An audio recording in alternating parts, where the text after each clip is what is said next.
Hello friends, welcome to my new blog. Trip related একটা life ছিল, সেটা সেরে ভাবলাম ডিনারের জন্য দুটো কিছু আইটেম করি। তো সেই মতো পনির ছিল ফ্রিজে, আর চিকেনটা আনালাম। তো দেন ভাবলাম যে না, দুটো ডিশ করে ফেলি।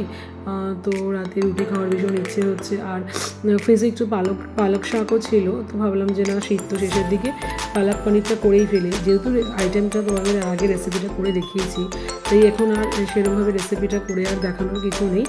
জাস্ট কুকিংটা করলাম। কুকিংটা করার সাথে সাথে ভাবলাম তোমাদের সাথে গল্পও করি। আর এই যে পালক পনিরের প্রিপারেশন শুরু করার সাথে সাথে চিকেনের চাপটা বানাবো ঠিক করেছিলাম। তো সেই হিসেবে সমস্ত ইনগ্রেডিয়েন্টস দিয়েই চিকেন চাপটাকে মেখে নিচ্ছি, কারণ যতটা সম্ভব ম্যারিনেশন হবে চাপের সেই ম্যারিনেশনগুলো করে নিচ্ছিলাম।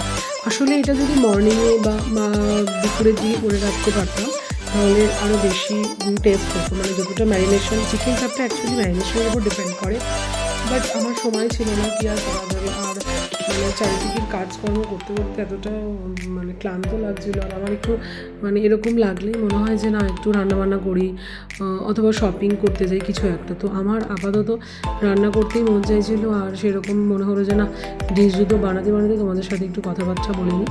তোমরা এর মধ্যেই জানো যে এরকম আমাদের বিভিন্ন ট্রিপ তো হয়, আমার যেহেতু ট্রাভেল গ্রুপ রয়েছে। তো এখন যেটা একদম মানে সবথেকে বেশি গুরুত্বপূর্ণ যে ট্রিপটা রয়েছে সামনে, সেটা রয়েছে কুম্ভ মেলাতে কুম্ভের স্নান। অ্যাকচুয়ালি আমাদের বেনারসের ট্রিপটা হচ্ছে, বেনারস টু লখনৌ একটা লং ট্রিপ হচ্ছে।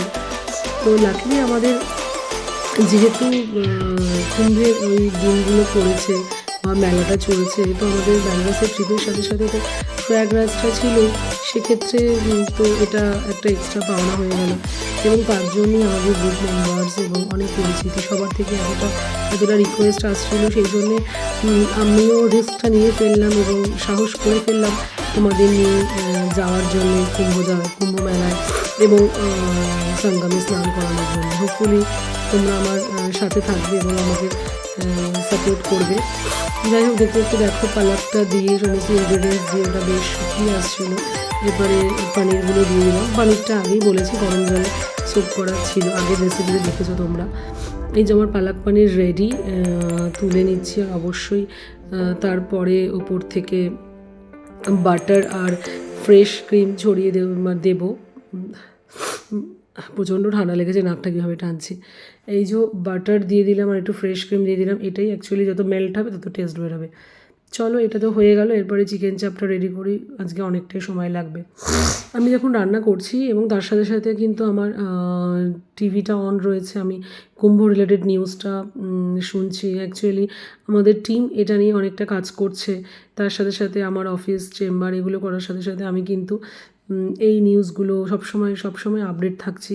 এবং অনেকে হয়তো আমাকে ফোনে পাচ্ছ না, বা অন্যান্য যে আমাদের আপকামিং ট্রিপগুলো রয়েছে সেগুলোর কোনো রিপ্লাই পেতে দেরি হচ্ছে।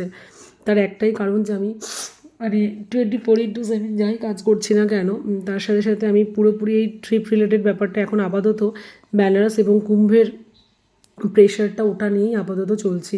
কারণ টিকিটস, ওখানে সমস্ত কিছু, ওখানে পরিস্থিতির আপডেট, এতজন সিনিয়র সিটিজেন মানুষ যারা আমাদের উপর ভরসা করেছে, তাদের 100% দেওয়ার। এবং ভুল ত্রুটি তো হতেই পারে, 100% হয়তো দিতে পারবো না, কিন্তু চেষ্টা করা সেটা আমরা চালিয়ে যাচ্ছি, যাতে সবাই সুষ্ঠুভাবে নিজের মনের আশা আকাঙ্ক্ষাগুলো পূরণ করতে পারে।